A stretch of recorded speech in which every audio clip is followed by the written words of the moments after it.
government, the NAC government. Saitoti was appointed the Minister for Education. I'd been myself Minister for Education for 3.5 years before. And it was Saitoti and a gentleman called Enus, I think it was, who eventually joined EACC and was bastardized or whatever.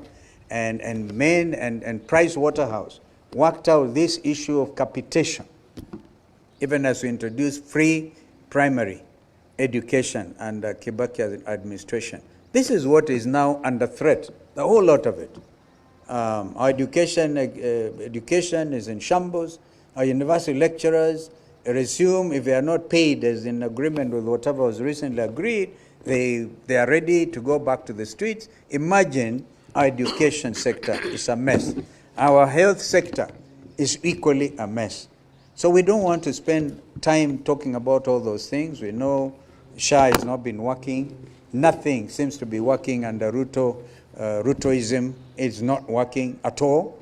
And we are not here to pretend all is well in the country. We are preparing as united opposition to take leadership. And of course, the good thing is 2026, just a few days from now, we'll be talking about elections next year. So Kenyans, get ready for takeoff. Thank you. Thank you very much. We would like to invite the party leader of DCP, His Excellency Rigathi Gachagua. And since we started this journey here, huyu mwanaume amepitia mambo mengi sana. Pigwa tear gas kanisani, PCA huko, pigwa huko kwa Matanga, Limuru. Now he's a target. What used to be Raila phobia has now become Rigathi phobia. And they're trying to sell Rigathi phobia to try and divide the opposition, drive a wedge between Gachagua, Kalonzo, Wamalwa. We will not allow it. 1 year now, we've remained united. This coming year, we remain united until we accomplish our mission. May I invite him to speak to the nation? Thank you very much. Let me also take this opportunity to wish the great people of Kenya a Merry Christmas and a very happy 2026. Much as we know that Kenyans have nothing to celebrate, Kenyans depart their villages in anguish, in despair, lacking, not able to put a meal on the table. The economy is not performing, despite the State of Nation address by William Ruto in Parliament saying that the economy is doing much better. Kenyans know differently. As I have said many times, you don't need to tell Kenyans that there is economic growth. They know it when it is happening. During the tenure of Mwai Kibaki, Kenyans who talk of economic growth without relying on any statistics or any economic survey. You remember we had banks hawking loans. They would be having tents outside banks, inviting the people of Kenya to come and get money to do business. Economy was thriving and Kenyans knew. So as we proceed for Christmas and New Year festivities, Kenyans are in distress. Kenyans are worried about January because capitation is not available. They have to dig deeper into their pockets to pay school fees for their children. The free primary education initiated by Mwai Kibaki is no longer the case. The free secondary education brought by Uhuru Kenyatta is no longer the case. But we want to ask the people of Kenya to stay focused and not to give up. Let me take this opportunity to urge the people of Kenya and new media and our political competitors not to fall for the false narrative by William Ruto. William Ruto is trying to tell the people of Kenya that the problem of Kenya is tribalism. And the most urgent thing is to unite the country. There is no community in Kenya that has a problem with any other community. Even you people of the press who are here, you are from different communities and you have no issue with each other. Kenyans are all united against oppression, against poverty, and against all the evils that bedevil the republic. We want to tell William Ruto, don't tell the people of Kenya that the problem is tribalism and lack of unity in the country, because you know it's a lie. That is diversionary. The problem of Kenya is theft of public resources. The problem of Kenya is wanton corruption. The problem of Kenya is misappropriation of public resources. The problem of Kenya is disregard of the rule of law. The problem of Kenya is abductions and extrajudicial killings. The problem of Kenya is wanton and open and shameless bribery in State House of Kenyan voters. Those are the problems that bedevil our country. So please, let people not be swayed and diverted to chase a false narrative about tribalism and lack of unity in the country. Those are not challenges in this country at all. The problem of this country today is the raiding of the payslip. All workers are in anguish. Their payslips have been raided. Those are the real challenges that faces the people of Kenya. So as we proceed to Christmas, let the people of Kenya focus on what ails our country so that we can get a solution. And the solution is one term. And that is the way it is. And that is the way it shall be. So let's all stay focused. And I ask the media and commentators to focus on the real challenges that face this country. And those problems are real. And if you talk to Kenyans when you go for Christmas, they'll tell you, we have a challenge of a destroyed education system. We have a challenge of a failed health system. Those are the challenges before the people of Kenya. Let William Ruto not cheat the people of Kenya that there's a problem of lack of unity in the country. All Kenyans are united against poverty, against oppression, against misappropriation of public resources, against sale of public assets. Those are the real challenges that face our country. And we want you, media, to help us to really anchor the real challenges that face the people of Kenya. So hata nyinyi watu ya media, pia tunatakia nyinyi Christmas njema. You know, for those of you who will go to Nakuru and Western Kenya, mukifika pale Limuru, where Ruto launched the Rironi Mau Summit Road, there is only a signboard. There is no equipment, not even a wheelbarrow. So the real challenge of this country is lies by William Ruto. You know, he was there in a very grand ceremony. And I want to challenge you, those of you who are going to that part of the country. When you reach Limuru past Kwambera, you slow down. There is only a signboard. There is nothing. And he launched the road with a lot of fanfare. Nanuwongo mtupu. You know, there is nothing going on. And elsewhere, there is nothing that is going on. Na wale munaenda Western, mkifika huko mwambie watu ya Kakamega wasikubali gold yao iuzwe na watu wengine. You know, the whole of Western, there is a lot of gold under. Ile shimo anachimba pale, hiyo ni ya kuingia huko chini. The gold is all over the whole of Western Kenya. And that gold, if it's preserved, it will wipe out poverty from Western Kenya. And we're asking the people of Western Kenya to resist the theft of their gold until we form government, so that we can negotiate with the people of Western Kenya. How does that gold benefit them? Because it's God-given. They were given by God free of charge. And it must count for something. And it must transform their lives. Asanteni sana. Thank you very much. Thank you very much. Rigiji amenikumbusha. Kalonzo alienda kwa ile barabara ililonchiwa.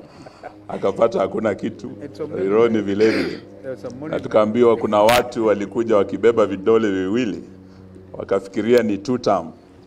Tukumbe wanasema no, imebaki miaka 2 tu mtu aende. Na tuko hapa na kiongozi wa DP, former Attorney General, former Speaker, ambaye nataka nimwalike aje. He's also come out of a meeting with our lawyers over Mbeere. Just the way Honorable Panyako is here, we have also met our lawyers about Malava, and we are preparing a legal challenge to the atrocities committed both in Mbeere and in Malava. May I invite the Honorable JB to speak.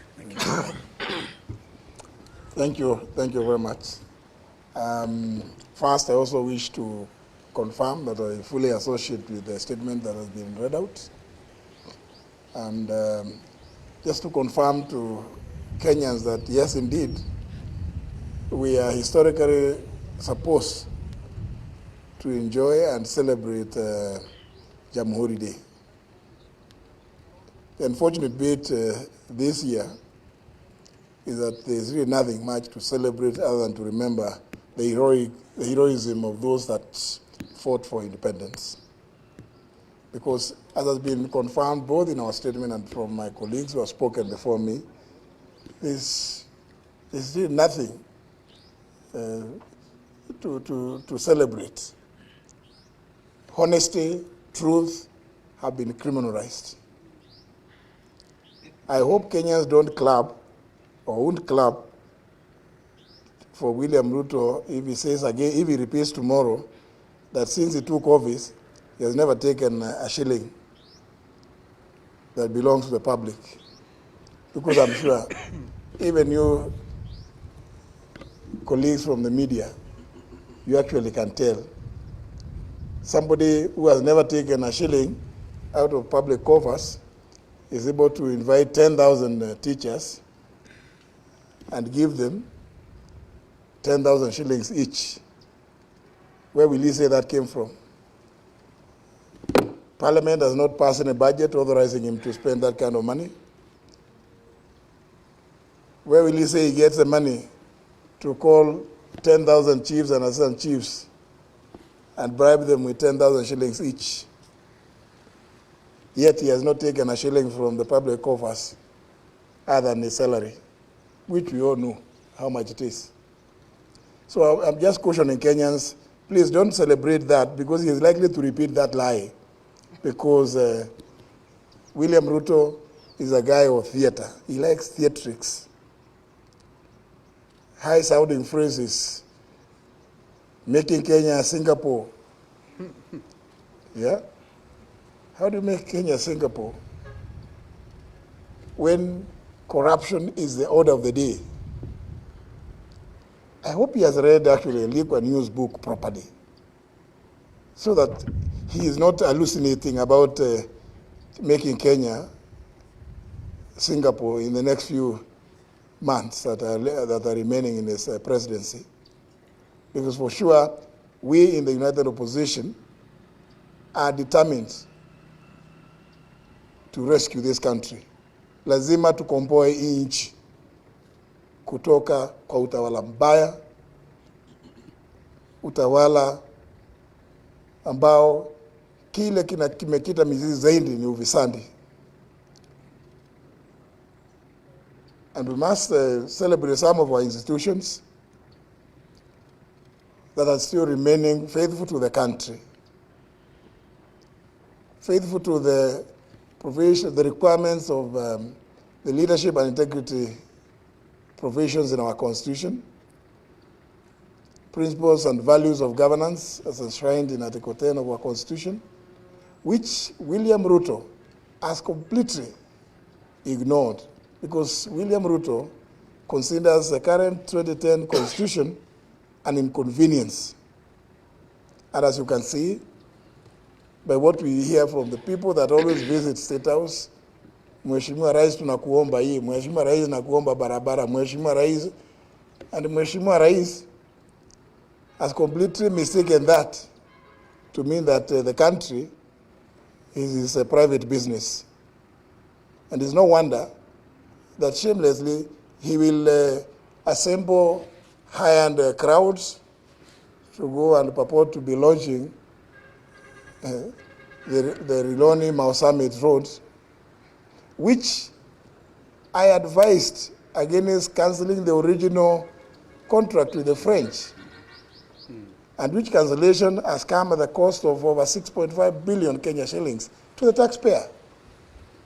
That is surely not testimony of a person desirous of elevating this country to any level, let alone to the level of Singapore. And that's why I say we hope William Ruto in his hallucinations tomorrow in his speech, he does not again hoodwink Kenyans about his faithfulness, that he has never taken even a shilling. These are all hollow phrases that he has always perfected over the years. But all is not lost. All is not lost. I know Kenyans are resilient. Kenyans are courageous. I want to pray that Kenyans, even as you celebrate whatever little there may be to celebrate about Jamhuri this year, please remember that you have a date with destiny in 2027. You must all participate in liberating this country. Merry Christmas and Happy New Year. Thank you. Thank you. May I now invite my brother Linturi, Alete Salam. Thank you. Karibu. Thank you very much. Let me also join my friends and colleagues in wishing Kenyans a happy Jamhuri, a Merry Christmas, a Merry Christmas and a Happy New Year. But at the same time, say I associate myself with the statement that has been read on behalf of the United Opposition, But maybe probably to just want or two remind Kenyans that they should never take William Ruto seriously, because when he stands before cameras and the country purporting to be a fighter of corruption, I think the best we can describe him is the prince and the lord of corruption and impunity in this country, which we must all join hands together as a people to fight. His priorities are upside down, and they are never intended to be for the best interests of the people of Kenya. People have talked, or we have talked about the decreased capitation as we get into next year, and the whole idea is for them to mess completely with the education system, where you know the best equalizer for everyone is education. I saw somebody the other day trying to work out figures on the extent and the irony that the government has in terms of supporting children in this country, and where he had put in a budget of 3 billion against 10,000 children going to school. And when you worked out the math, you realized the budget for every child in every year was 300 shillings, and then went further to break it down, say, assuming even one child was to stay in school for 200 days, then the budget was 1 shilling for food. So how serious is William Ruto when he knows the best thing that we can do is to have a serious system properly funded? And I pray and ask Kenyans to join us in this struggle, because the opposition is so bent to ensuring that education is accessible to all Kenyans. He was really serious. You know, when you look at the kind of money that is allocated to as the education budget, that goes to CDF, that goes to counties, and these other institutions, that the end effect is to really deal with the psychological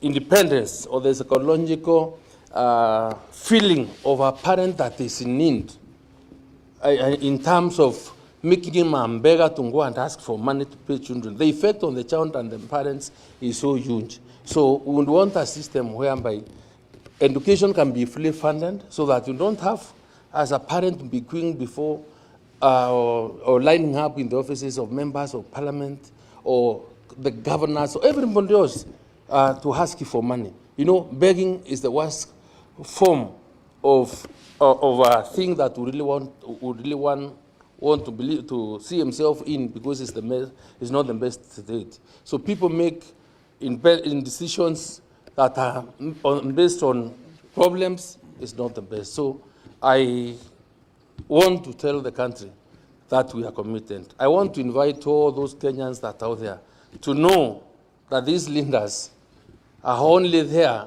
to lead this fight.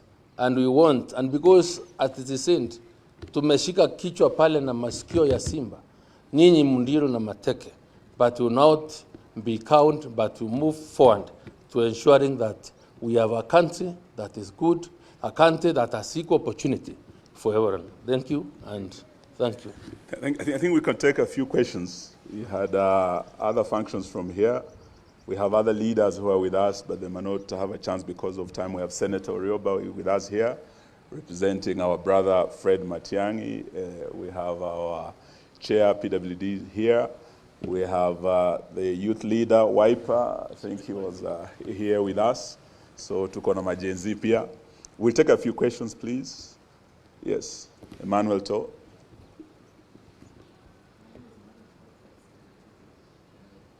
And I think we had brought the greetings of Martha Karua through Honorable Stephen Kalonzo Musyoka. Thank you. Out of the by-election.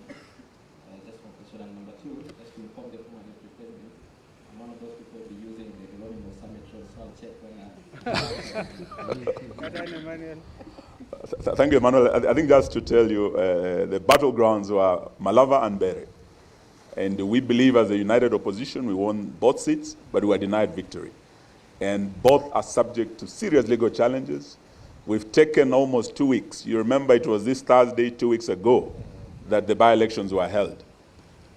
Some were asking, why are you taking so long to address the matter or to file the matter?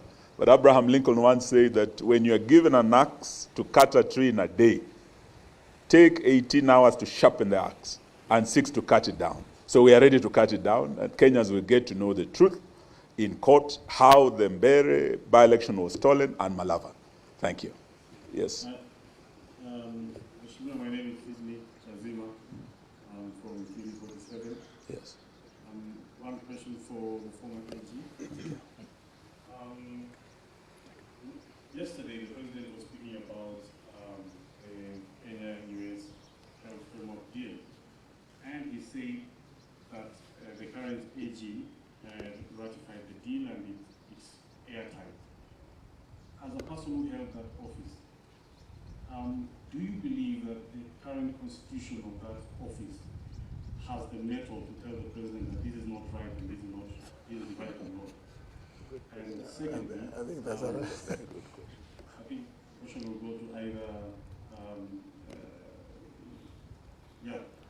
That's why they kicked you out of that office. That's why you are kicked out. And in our business of sourcing for information, sometimes we stumble on information that is true and sometimes it's not true.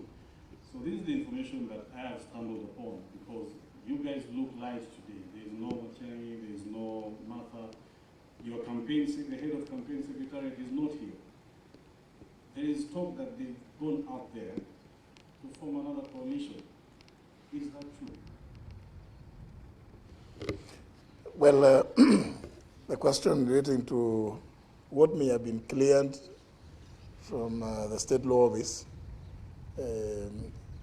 is neither here nor there. But suffice to say, and I've said it several